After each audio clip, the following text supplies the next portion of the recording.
Assalamualaikum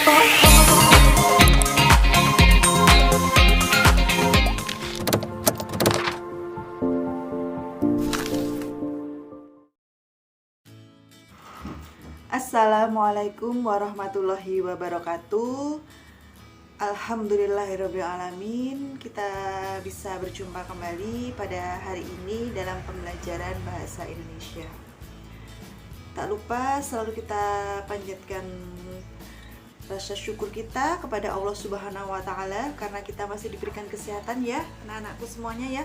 Semoga kalian semua juga dalam keadaan sehat walafiat. Amin amin ya rabbal alamin.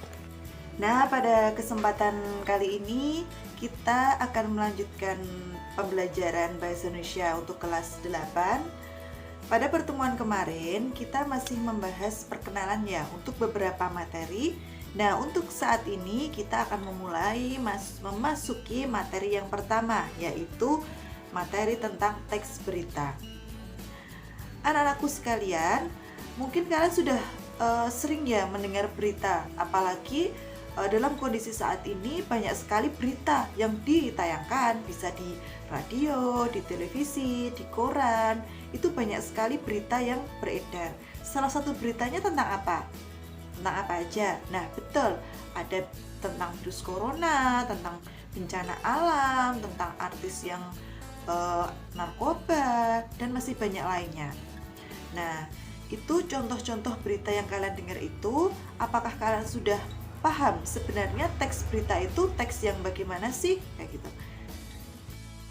Baiklah, jadi teks berita itu adalah sebuah informasi yang bersifat aktual. Bersifat aktual ini bersifat terbaru yang berisi sebuah kejadian, boleh peristiwa yang sudah terjadi.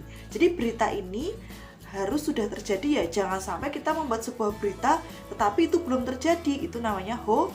Jadi tidak boleh.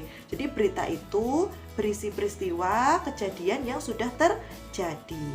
Nah, di dalam berita itu ada satu hal yang harus selalu diperhatikan, yaitu judul. Kenapa? Karena judul dalam berita itu merupakan merupakan inti.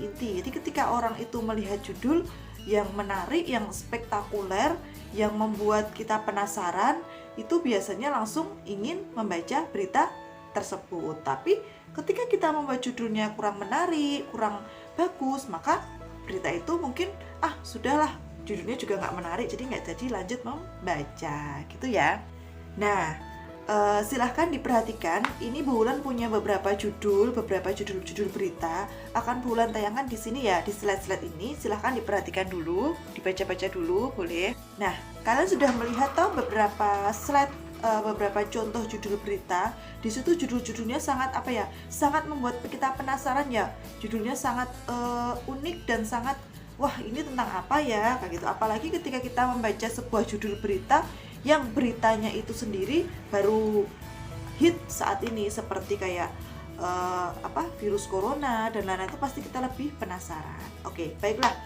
Nah, di dalam berita itu ada unsur-unsur beritanya. Unsur-unsur berita itu apa, Bu? Nah, unsur-unsur berita itu adalah sesuatu yang dijadikan patokan untuk membuat sebuah berita. Jadi berita itu harus mencakup unsur-unsur 5W1H, atau kalau susah 5W1H bisa disingkat dengan adik Simba. Tulisannya adik Simba. Ini ya seperti nanti saya bulan tuliskan di situ adik Simba. Nah, adik Simba itu apa aja? A-nya itu apa? Jadi berita itu harus mencakup pertanyaan apa. Apa yang diberitakan, apa kejadian yang terjadi, apa yang sedang terjadi, seperti itu. Jadi harus mencakup unsur pertanyaan apa.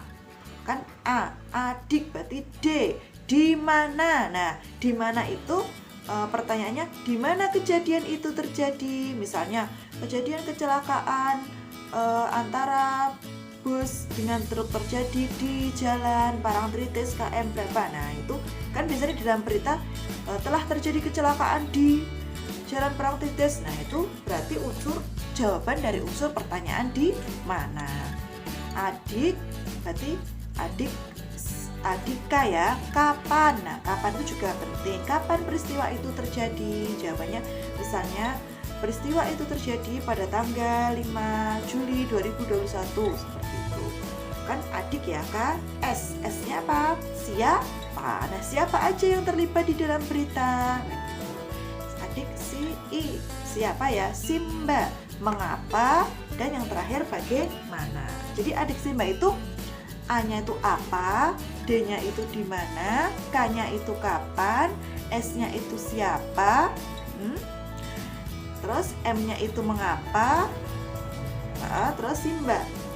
B-nya itu bagaimana. Nah, pertanyaan mengapa dan bagaimana itu, kalau mengapa itu lebih ke alasan, kalau bagaimana itu lebih ke kronologi peristiwa itu terjadi. Nanti biar lebih jelas, Bulan kasih contohnya ya di slide. Ini contoh peran-peran dari unsur-unsur teks berita ya. Ada apa, di mana, kapan, siapa, mengapa, dan bagaimana. Untuk contoh teks beritanya dan contoh analisisnya akan Bulan sertakan di file lain ya, bukan di video ini. Gimana? Bu, kalau nggak hafal Bu, adik Simba itu kan ada 6. Nah, itu kalau nggak urut bagaimana? Nggak apa-apa, nggak urut. Jadi nanti untuk contoh menganalisis adik Simba, Bulan kasih contoh di slide selanjutnya. Jadi yang penting dalam sebuah berita yang baik itu harus mencakup unsur-unsur adik Simba, gitu ya. Nah, untuk materi hari ini tentang unsur-unsur berita dan pengertian berita cukup jelas ya. Kalau misalnya belum jelas, silahkan bisa langsung ke WA Bulan di bawah ini, ditanyakan aja mana yang belum jelas. Nah, silahkan dipelajari, dicatat di buku catatan. Semoga pembelajaran pada hari ini bermanfaat. Banyak salahnya mohon maaf. Wassalamualaikum warahmatullahi wabarakatuh.